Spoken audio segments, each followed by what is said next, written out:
Alright, so we are back for another review, guys, and for today we're going to be checking out the Moondrop Stellaris, guys. So very exciting here because this is the first Moondrop planar that we are checking out in the channel, and of course that is a very nice combination because usually for Moondrops they're going for more dynamic driver configuration. So this might be a Moondrop with maybe better detail retrieval compared to some other dynamic drivers, and that combination might be really exciting. So we're gonna find out if this is something that's something for you or not.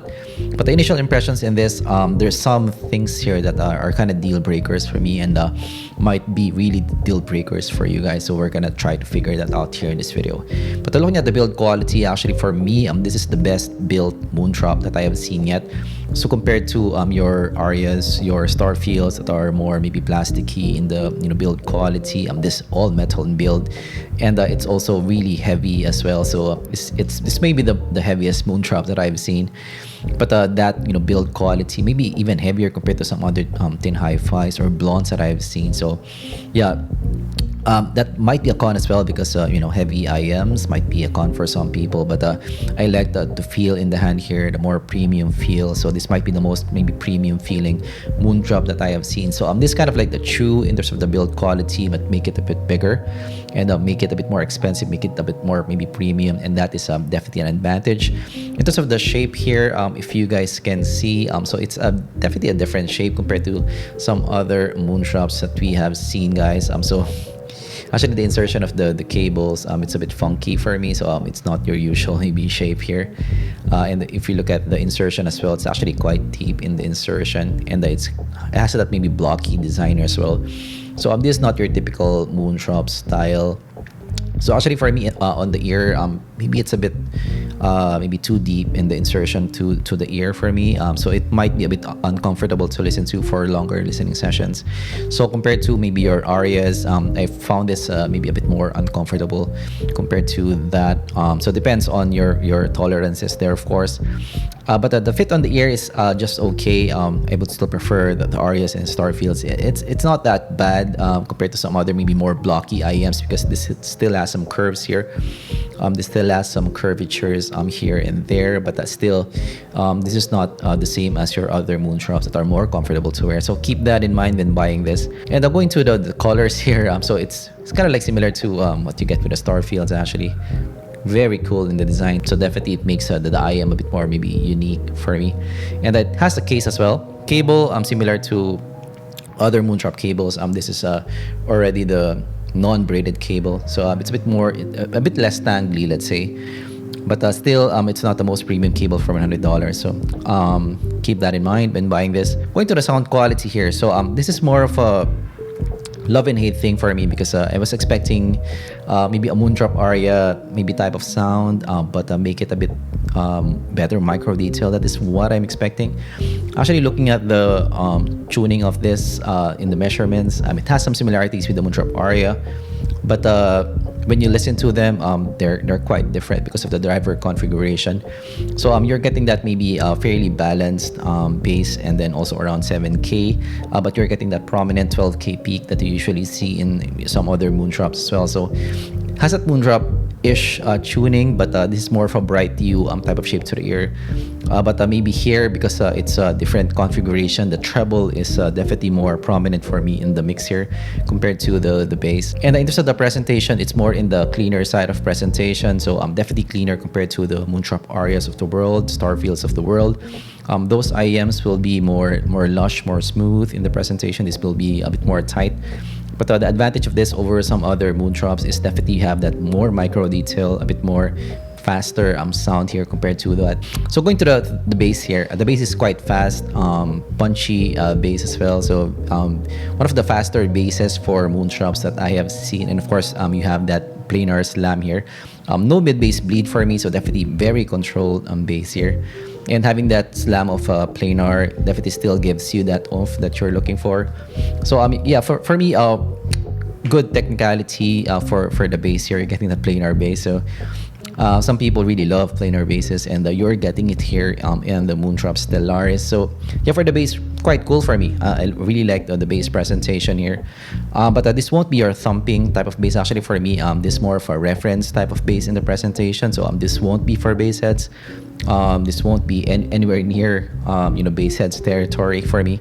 This reminds me of the Joko actually. This is a presentation, but this is a bit more maybe more lively compared to the Choco. Going to the vocals. So the vocals is actually quite clear, very clear and clean in the presentation. So this might be one of the cleaner Moondrops that I have seen in the channel. So that's definitely an advantage. And having that clean presentation, so for some monitoring, this will be nice. For if you're gonna do some maybe more critical listening, this will be nice as well because of that cleaner presentation. And because of that, the separation is quite good in the mids region. And the vocals as well is quite revealing. Actually, revealing to the point that sometimes there's a bit of shout here for me. So that is again one disadvantage for me. The shout is sometimes a bit maybe too prominent in some tracks. So in terms of the positioning of the vocals, it's near there but still quite recessed for me in the mix. But female vocals is a bit better.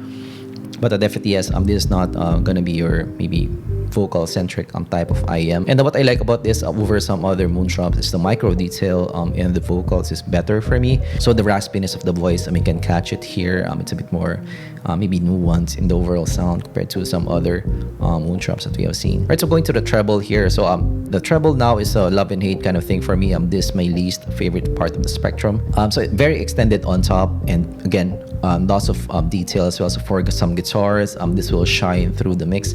For some monitoring, this will be nice as well because of that extension on top. It will give you a bit more shine, a bit more energy on top here. It's a very energetic top end here. However, in the other side of the coin, other Moondrops also has that 12K, but here having that 12K in a planar configuration makes it a bit more maybe too prominent for me in the mix.